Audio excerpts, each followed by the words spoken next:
My parents refused to tell me my race, so I took a DNA test. I have no idea what race I am. That's not a joke or the start of a bit. It's the central, baffling mystery of my 17 years of existence. It's a question that follows me everywhere, clinging to me like a shadow I can't shake. So, what are you? The girl at the Starbucks counter asked it just this morning, her green Sharpa pen hovering over my cup. She had that bright, intensely curious look people get when they can't immediately categorize you, like I was a fascinating but unsolvable puzzle. Human, I said, my voice flat.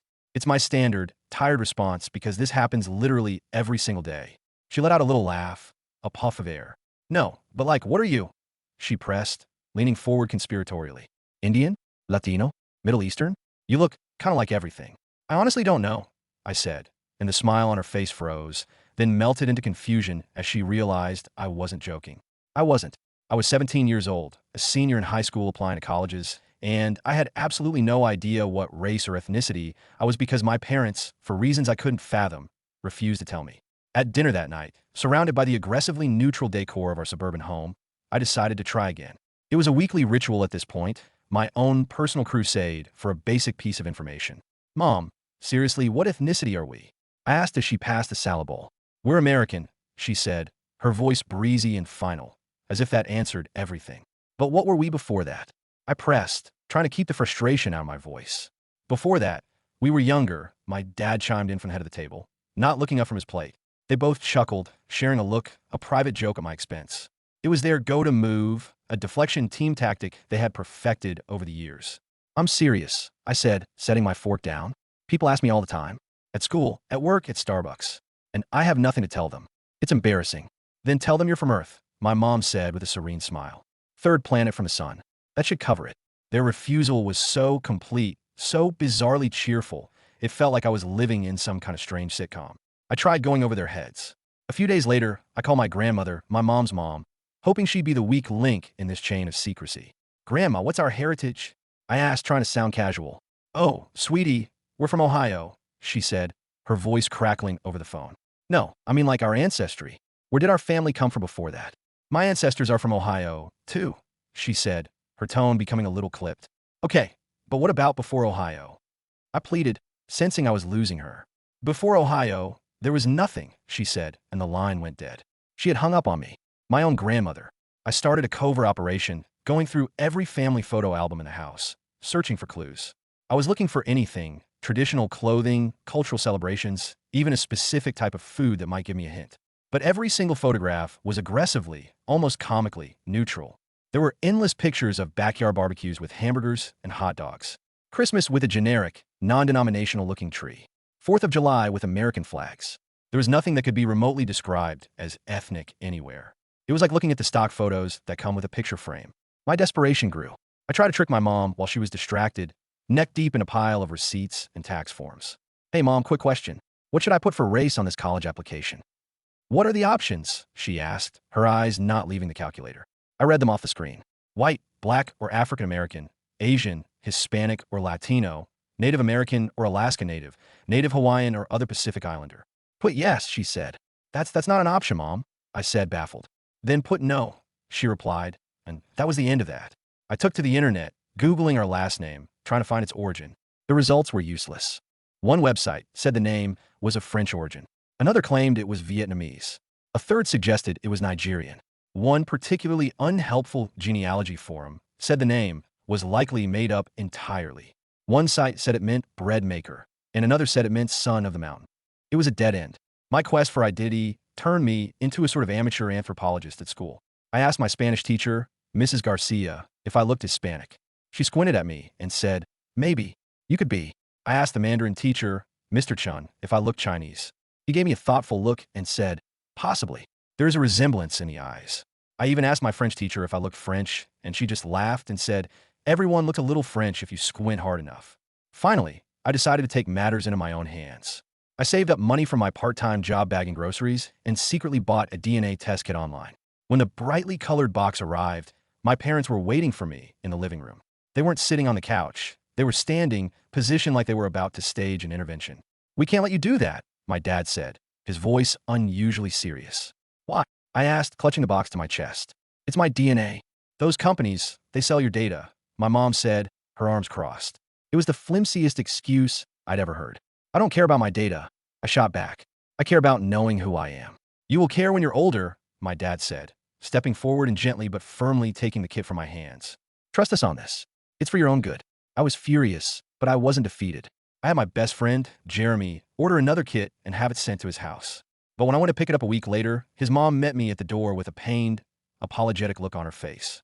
She told me my mom had called her and begged her not to let me have it. They had coordinated their efforts against me, turning my best friend's mom into an unwitting accomplice in their conspiracy of silence. My next annual physical felt like my last chance. I waited until the end of the appointment, after the doctor had checked my reflexes and listened to my heart. So, I said, trying to sound casual, what ethnic background would you say I am, medically speaking? He stopped writing in my chart and gave me a tired look.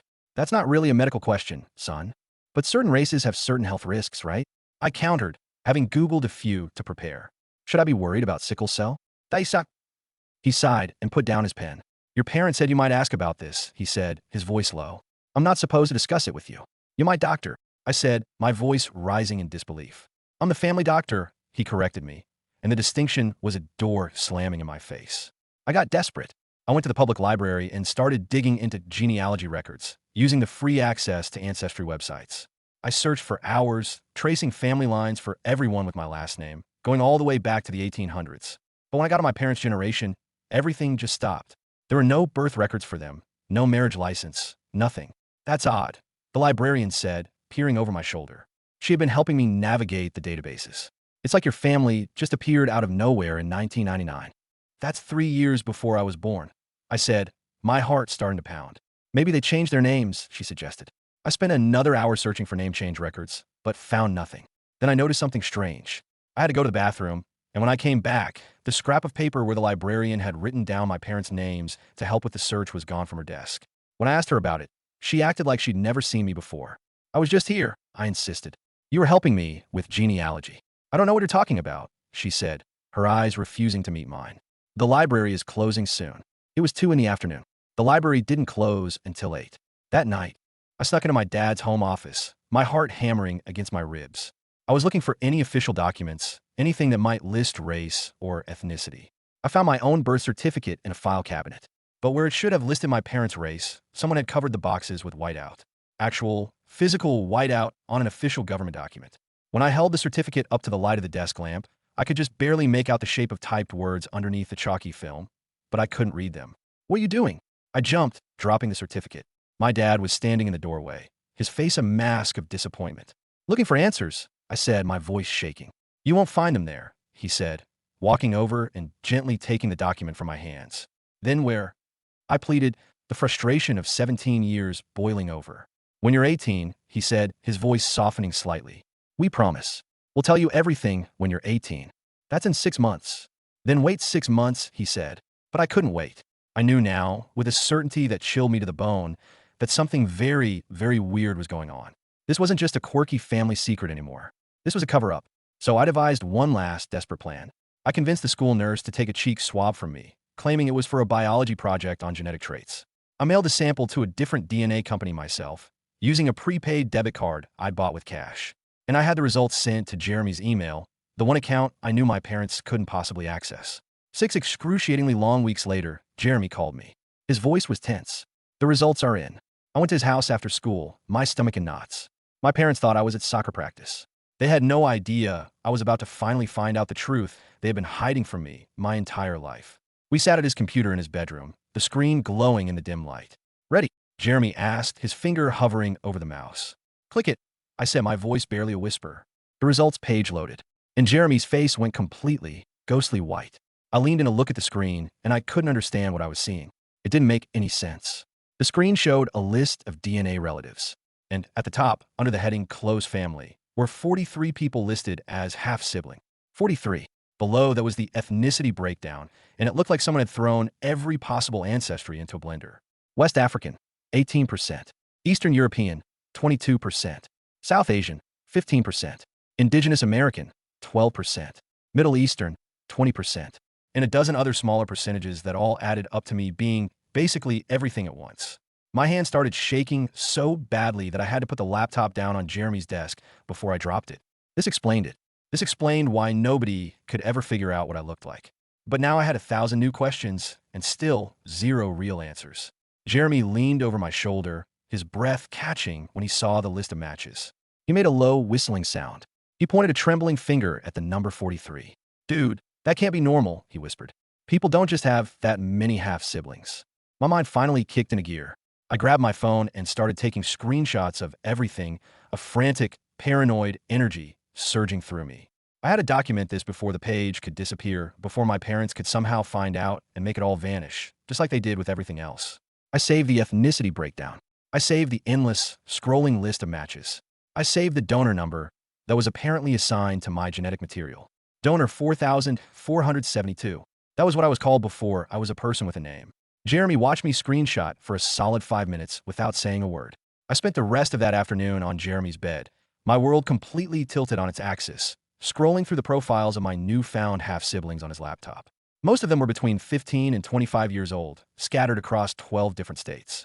California, Texas, Michigan, Florida, New York, Ohio, Pennsylvania, Georgia, Illinois, Washington, Colorado, Arizona.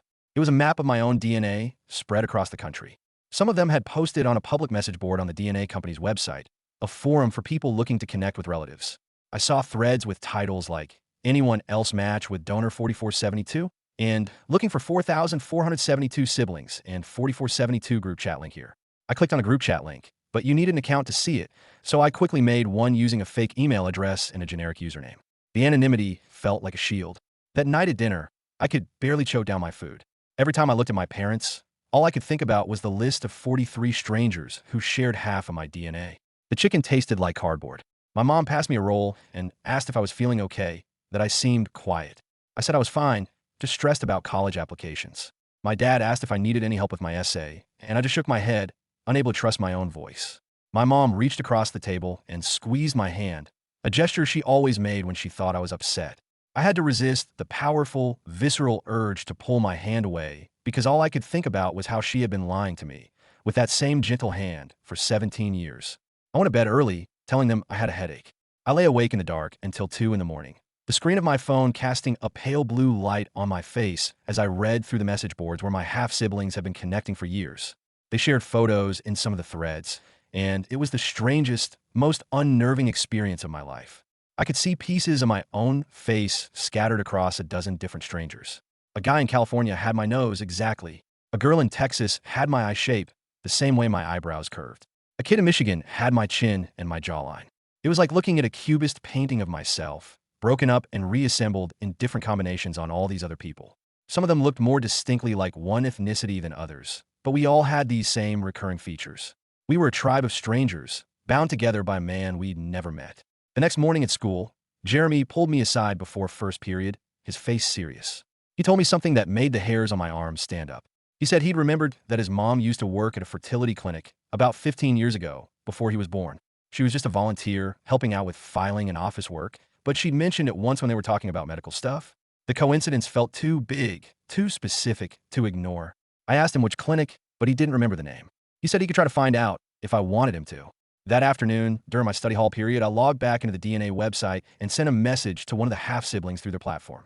I picked a guy named Raj, who seemed to be one of the most active members in the forums and had answered a lot of other people's questions. I kept my message simple. I just said I got my results, saw that we were a match, and was wondering if he'd known about all of this before he took the test.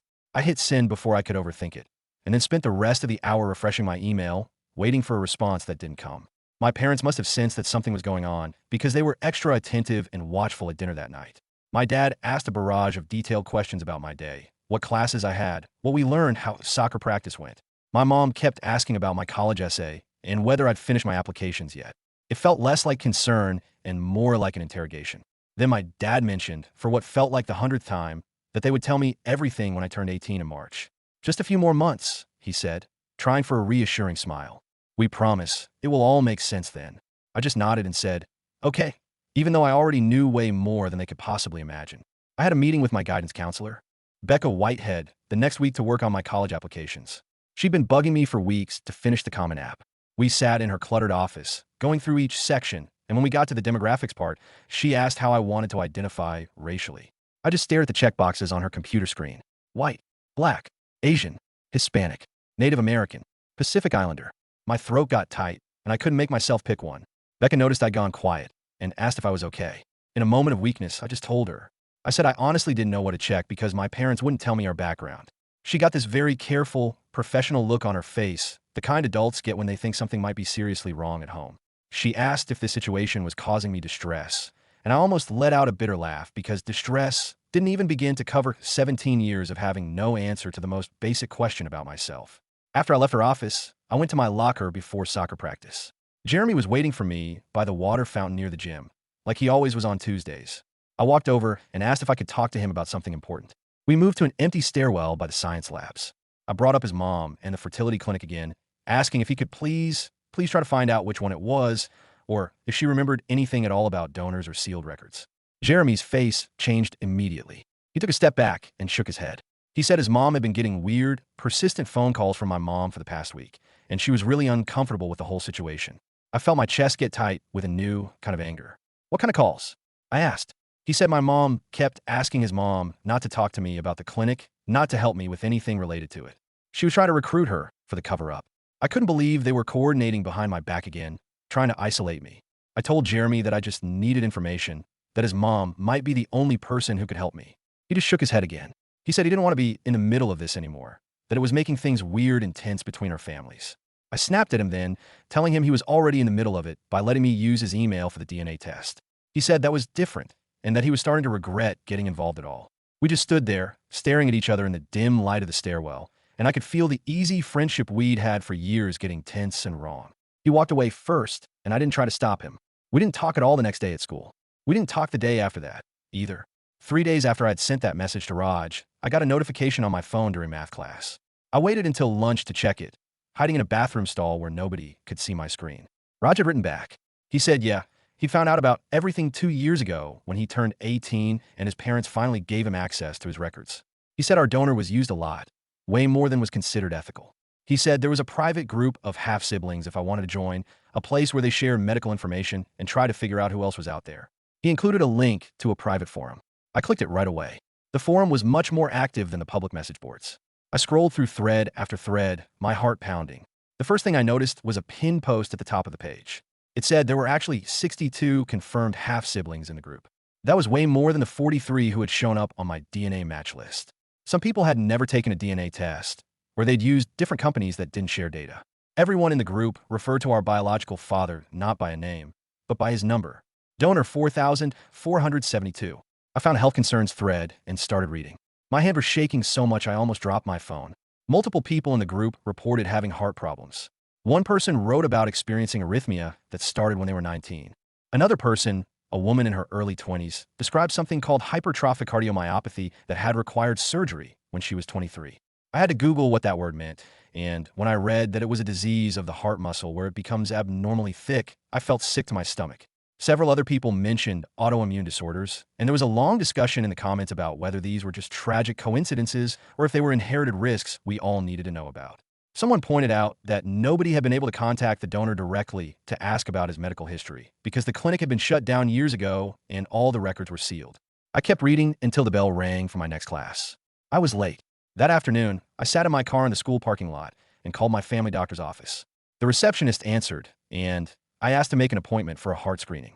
She asked why I needed one, and I told her I was worried about heart disease running in my family. She put me on hold for a minute, and when she came back on the line, she said that I would need a parent to authorize any new, non-essential tests since I was still a minor. I hung up without saying goodbye. I just sat in my car, feeling completely trapped by my age, by my parents' secrecy, and by a medical system that wouldn't let me access information about my own body. I had real, legitimate health concerns based on what my dozens of half-siblings were reporting, but I couldn't do a single thing about it without my parents' permission. That night at dinner, I brought it up as casually as I could. I mentioned that some of the guys on the soccer team had to get heart screenings for sports physicals, and I thought it would probably be a good idea for me to get one too. My mom and dad both looked up from their plates at the exact same time. They did that silent communication thing they do, a whole conversation happening in a single, shared glance. My dad asked why I was suddenly so worried about my heart. I just shrugged and said I wanted to be careful, to make sure everything was okay. My mom asked if something had happened at practice, if I was having symptoms. I said no, I just thought it was a smart, proactive thing to do. My dad said those tests were expensive and probably unnecessary for a healthy 17-year-old. My mom said they would think about it, but I could tell from the flat, dismissive tone of her voice that thinking about it was just another way of saying no. The next day, I spent my lunch period back in the library, researching birth certificates and vital records. I learned that amended birth certificates were common in adoption cases, and that the original birth certificates could be sealed by a court order, making them nearly impossible to access without a lawyer. Then I searched for my parents' names in the county birth records database again, just to see if I had missed something. I typed in my mom's name and got nothing before 1999. I tried my dad's name and got the same result. No birth records, no marriage license, nothing. It was like they had been beamed down to earth 3 years before I was born. I went back to the library the next day during lunch to do more research. The same librarian from my first visit was working at the front desk, but when I walked up and asked for help, she looked at me with a completely blank expression, as if she'd never seen me before in her life. She said she didn't remember helping me. I reminded her about the search we had done for my parents' names, how we had found that bizarre gap in the records. She got this flustered look on her face and said she must have been thinking of someone else. The whole interaction felt completely wrong, staged, as if someone had gotten to her and warned her not to help me anymore. That afternoon, I found Cassidy, the student journalist for my English class. I asked her a hypothetical question about a student's right to access their own medical information. Her eyes lit up, and she immediately pulled out a notebook. She was sharp, and I could tell she sensed there was a real story behind my questions. She said she'd look into it and maybe write something for the school paper. A few days later, my parents were waiting for me in the living room when I got home from school. My dad had his laptop open, and on the screen was the browser history from our family computer, all my searches for sealed records, name changes, and fertility clinics highlighted in yellow. The conversation that followed was explosive. They accused me of disrespecting their privacy. I accused them of lying to me my whole life. It ended with my dad telling me to go to my room and my mom sobbing in the living room. That night, I got a message from Raj. He wanted a video chat. We talked for an hour. Seeing his face, so similar to my own, was both unnerving and comforting. He told me about the private forum where all the siblings try to piece things together. He told me about another half-sibling, Amaya, who had needed emergency heart surgery at 24 for a genetic heart condition. That was when the fear became real. The next morning, I told my parents about the heart screening again, this time with more urgency. They finally agreed to look into it, but their reluctance was palpable. The whole situation at school had gotten worse, too. The rumor that I didn't know my own race had spread like wildfire. I was being treated like a freak show. The stress of it all was becoming unbearable. Then, one day, I got a private message through the half-sibling forum from an anonymous account. The user said she was a nurse who used to work at the clinic. She had seen the school newspaper article Cassidy had written, which had been published online. She said she could tell me some things off the record. She gave me a phone number. My hand was shaking as I texted her. We arranged to meet at a diner in the next town over that Saturday. The woman, whose name was Jessie, looked tired, haunted. She told me everything. The doctor at the clinic had used donor 4,472 sample over 100 times, far exceeding the ethical guidelines, just to maximize profits. When families started figuring it out and lawsuits were filed, the clinic paid out settlements that included strict non-disclosure agreements and required families to change their names and seal all records. My parents had likely received money to cover future medical costs in exchange for their silence. Armed with this new information, I knew I couldn't wait any longer. A few days later, during soccer practice, I felt a sharp, squeezing pain in my chest. It was probably just anxiety, but I couldn't take the chance. I went to an urgent care clinic. They did an EKG and said it looked normal, but recommended a follow-up with a cardiologist, given my family history. The irony was a punch to the gut. I left the urgent care paperwork on the kitchen table for my parents to find. When they saw it, the anger in their faces was replaced by genuine fear. They made an appointment with a cardiologist for me. The 2 weeks leading up to that appointment were the longest of my life. The cardiologist, a young, compassionate doctor named Drew Landry, listened to my entire, convoluted story without judgment. He did an echocardiogram and a stress test. After an agonizing wait, he told me the results. Everything came back normal. My heart structure looked good. There were no signs of the condition that had affected Amaya. But he said that given the incredible lack of family history and the anecdotal evidence from my half-siblings, I should be monitored annually. I drove home from that appointment with a clean bill of health, but my mind was clearer than ever. I walked into the house and confronted my parents. I told them I knew everything about the donor, the clinic, the settlements, the 60-plus half-siblings. My mother burst into tears. My father, finally defeated, went and got a folder of legal documents. They spread the papers from the settlement on the coffee table. Most of it was redacted with thick black bars, but I could see the dollar amounts and the phrases confidentiality clause and name change requirement. They finally told me their story, the years of struggling with infertility, the shame, and the desperation. They thought they were protecting me, but they had just built a prison of secrecy around all of us. It wasn't a magical fix. The anger and the years of lies didn't just disappear, but it was a start. I told them I needed to connect with my half-siblings, that they were a part of my reality now. A week later, my parents, my half-brother Desh, and his mother all met for coffee. It was awkward and tense, but watching my mom and Desh's mom bond over their shared, strange experience at that clinic was a small step toward healing. In the end, I filled out my college applications. When I got to the demographics section, I looked at all the little boxes, all the categories that didn't fit. And for the first time, I felt okay with it. I checked the box that said, prefer not to disclose. I was writing an essay about my search for identity, about learning that some questions don't have simple answers, and that who you are is more than just a box you check on a form. I didn't have all the answers about my ancestry, and I might never have them. But for the first time in my life, I felt like I was finally starting to figure out who I was.